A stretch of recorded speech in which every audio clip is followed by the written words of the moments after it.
Enough is enough. But what happens when you finally stand up to your family? Telling family members that their behavior is hurting you isn't easy. You may fear guilt, rejection, conflict, or even losing the relationship completely.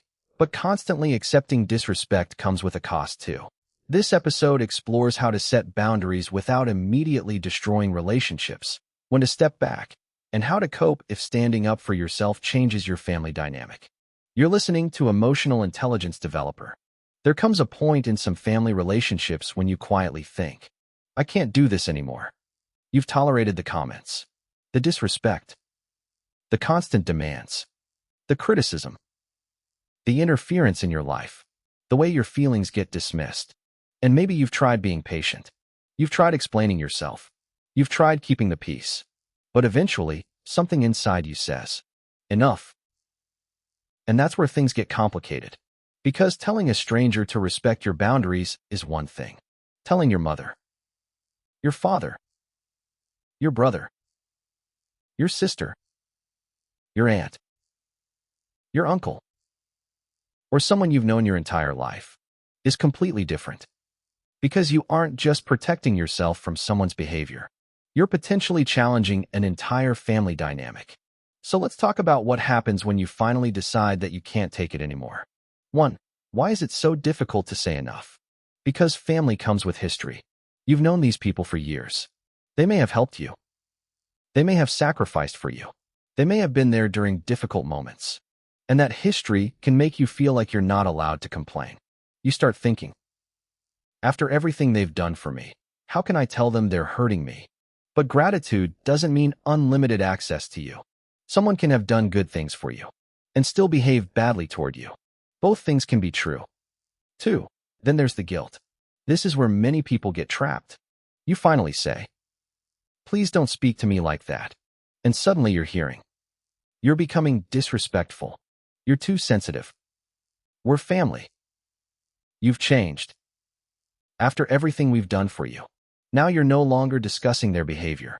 You're defending your character. And that's exhausting. A boundary isn't an attack.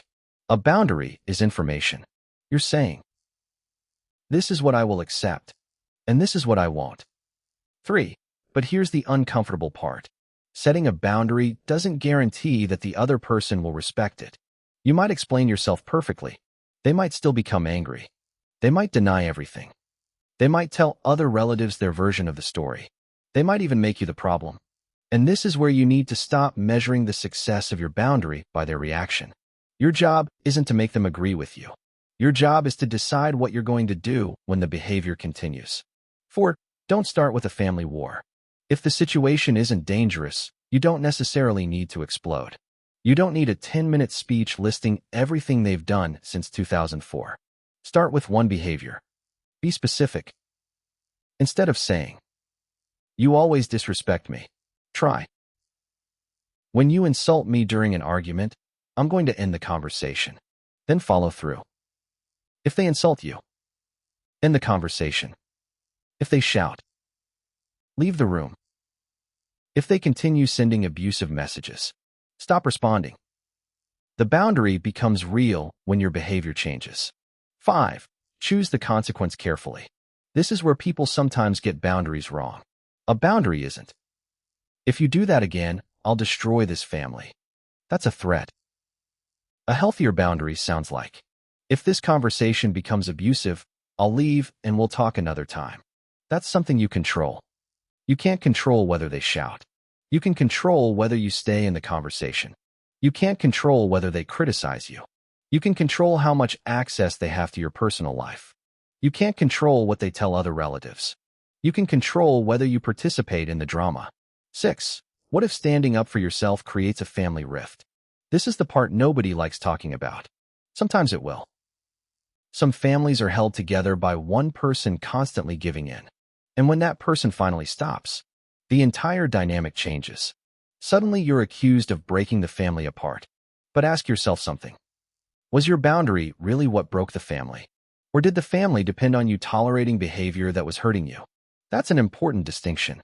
7. But don't confuse boundaries with isolation. You don't have to cut everyone off because one relationship has become unhealthy. Talk to the relatives you trust. Maintain relationships with people who treat you well. Build friendships outside the family. Speak with a counselor or therapist if you can. Create a support system that isn't dependent on one family relationship.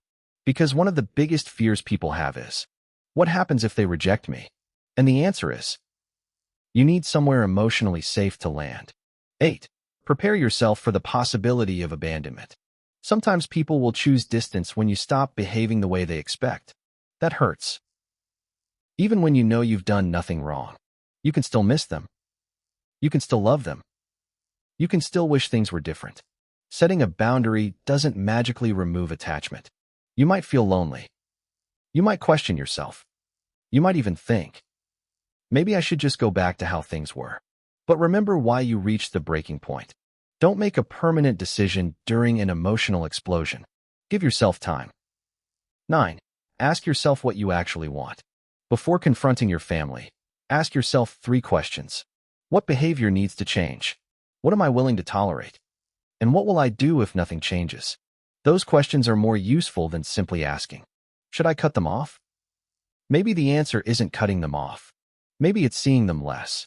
Maybe you stop discussing certain subjects. Maybe you stop lending money. Maybe you stop allowing them to make decisions about your personal life. Maybe you only communicate through messages for a while. There are different levels of distance. You don't have to choose between total access and total abandonment. 10. And sometimes you need to accept what you can't change. This might be the hardest part. You can explain yourself. You can communicate. You can apologize for your own mistakes.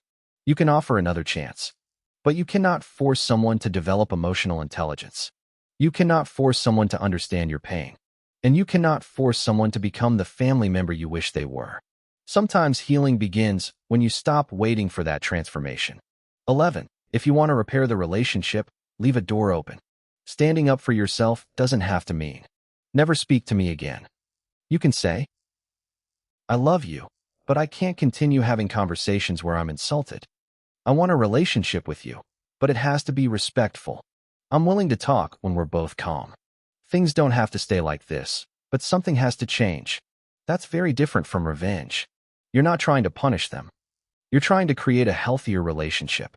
12. And if the relationship genuinely isn't safe, then the advice changes. If you're dealing with physical violence, threats, severe emotional abuse, coercive control, or behavior that puts you in danger, your priority isn't preserving family harmony.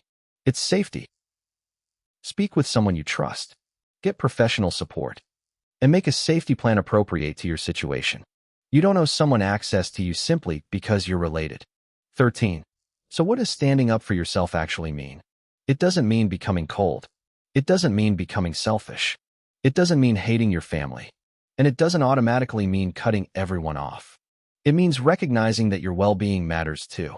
You can love someone and still say no.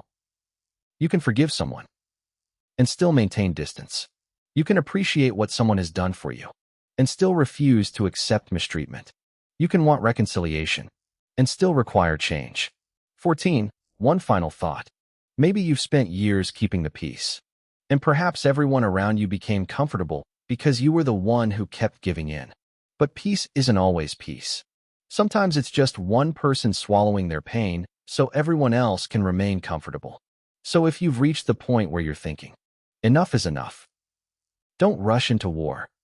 Don't make decisions purely from anger. Pause. Work out what is actually hurting you. Decide what needs to change. Communicate it clearly. Set a boundary you can actually enforce. Build your support system. And then watch what happens. Some people will respect the boundary. Some people will fight it. Some people may walk away. And that last possibility can hurt more than you expect. But remember, you aren't responsible for keeping a relationship alive by destroying yourself to maintain it. And sometimes the healthiest thing you can do for a family relationship is finally teach it that access to you requires respect.